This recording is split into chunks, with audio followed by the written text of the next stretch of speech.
dari Prodi Pendidikan Agama Islam STAI Ibnu Sina Batam.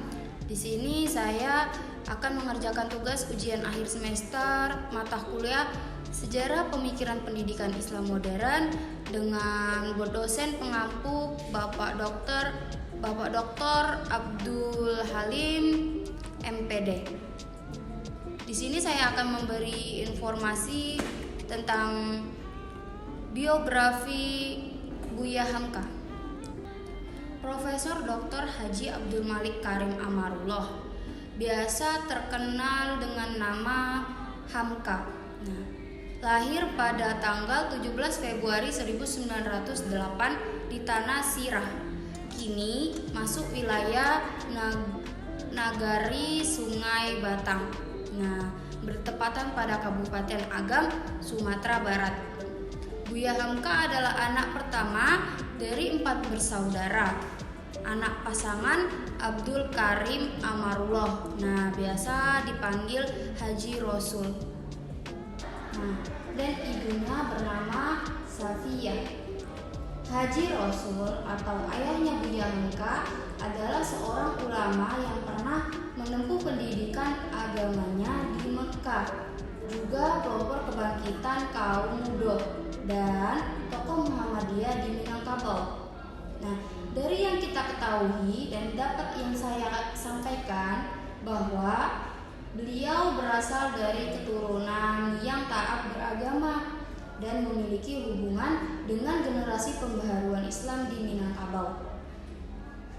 Buya Hamka mewarisi darah ulama dan pejuang yang kokoh pada pendiri dari ayahnya yang terkenal atau yang dikenal sebagai ulama pelopor gerakan Islam di Minangkabau, serta salah satu tokoh utama dari gerakan pembaharuan yang membawa reformasi Islam. Jadi nama Hamka itu sendiri merupakan dari kata arnonim atau singkatan. Dari mana? Dari namanya, yaitu Haji Abdul Malik Karim Amarullah. Sedangkan sebutan Buya adalah panggilan khas untuk orang Minangkabau. Terus kata Buya juga sebenarnya berasal dari kata abi atau abuya. Artinya itu berasal dari bahasa Arab yang artinya ayahku atau orang yang dihormati.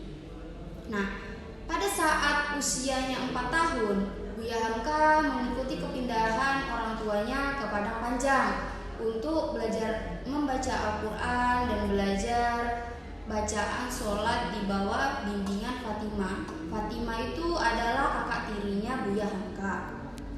Pada tahun 1916, Zainuddin Labi Al-Yunusi membuka sekolah agama Dinia School. Sekolah Dinia School itu menggantikan sistem pendidikan tradisional berbasis surau pada saat itu.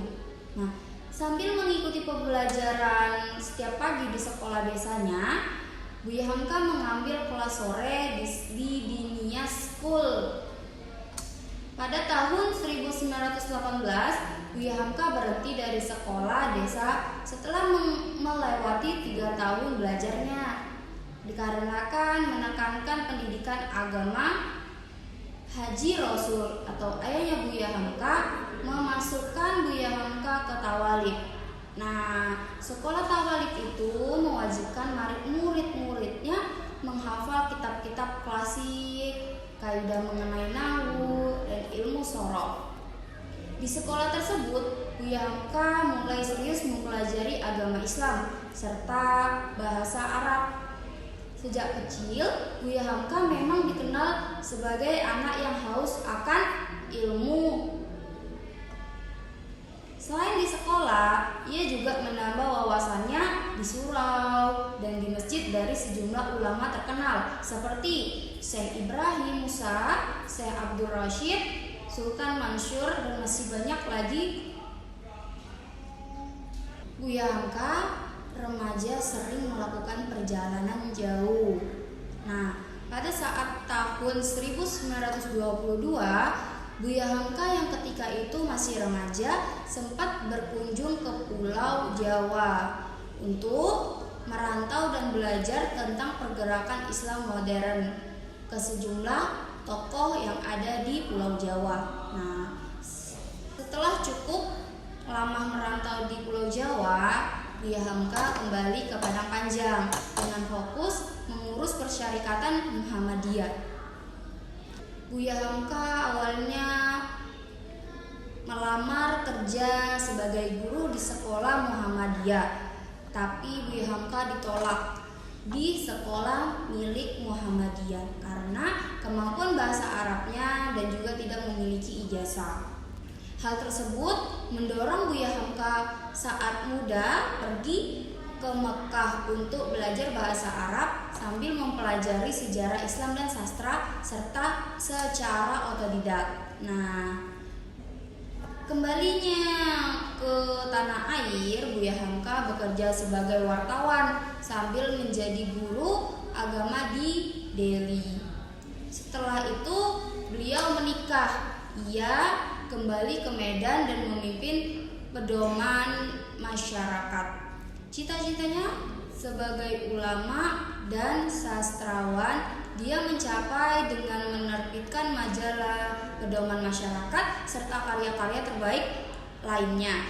Nah, ya salah satunya Di Bawah Lindungan Ka'bah, Tenggelamnya Kapal Vanderwich, dan Merantaunya ke Delhi. Itu salah satu yang paling bestseller. Ia sempat terjun ke politik melalui Masyumi sampai partai tersebut dibubarkan. Nah, Buya Hamka pernah menjabat jadi Ketua Majelis Ulama Indonesia atau biasa disebut MUI pertama kali dan aktif dalam Muhammadiyah hingga akhir hayatnya. Ia pernah bersekolah di Universitas Al-Azhar dan Universitas Nasional Malaysia, menganugerahkan gelar doktor terhormatnya, sementara Universitas Mustopo mengkukuh Buya Hamka sebagai guru besar. Usai Masyumi dibubarkan sesuai dekret Presiden 5 Juli 1959, Buya Hamka menerbitkan Panji Masyarakat yang berumur pendek dikarenakan dibredel oleh Soekarno setelah menurunkan tulisan Hatta yang telah mengundurkan diri sebagai wakil presiden. Nah, seiring meluasnya pengaruh komunisme di Indonesia, Buya Hamka diserang oleh organisasi kebudayaan Lekra. Nah, beliau dituduh melakukan gerakan subversi, membuat Buya Hamka diciduk dari rumahnya ke tahanan Sukabumi pada tahun 1964. Nah, dalam keadaan sakit sebagai tahanan, Buya Hamka merampungkan atau menyelesaikan buku tafsir Al-Azhar.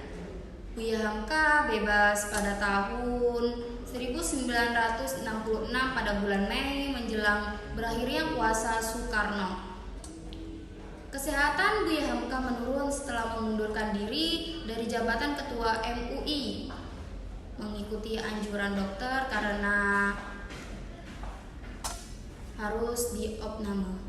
Buya Hamka bebas pada bulan Mei 1966 menjelang berakhirnya kekuasaan Soekarno. Kesehatan Buya Hamka menurun setelah mengundurkan diri dari jabatan Ketua MUI, mengikuti anjuran dokter. Buya Hamka diopname di Rumah Sakit Pusat Pertamina pada tanggal 18 Juli 1981 bertepatan dengan awal bulan Ramadan. Nah, pada hari ke-6 dirawatnya Buya Hamka sempat menunaikan sholat duha yang dibantu putrinya, yaitu Aziza, untuk bertayamum. Siangnya beberapa dokter datang memeriksa kondisinya, menyatakan bahwa ia berada dalam keadaan koma. Tim dokter menyatakan bahwa ginjal, paru-paru, dan saraf sentralnya sudah tidak berfungsi lagi, dan kondisinya saat itu hanya bisa dibantu oleh alat pancu jantung. Pada pukul 10 pagi keesokan harinya, anak-anaknya sepakat untuk mencabut alat pancu jantung dan tidak lama setelah itu Buya Hamka menghembuskan nafas terakhirnya. Beliau meninggal pada tanggal 24 Juli 1981 pukul 10.37 WIB pada usia 73 tahun dan jenazahnya dimakamkan di TPU Tanah Kusir, Jakarta. Baik, itu saja yang dapat saya sedikit memberi informasi tentang biografi Buya Hamka. Jika ada kesalahan mohon dimaafkan. Wassalamualaikum warahmatullahi wabarakatuh.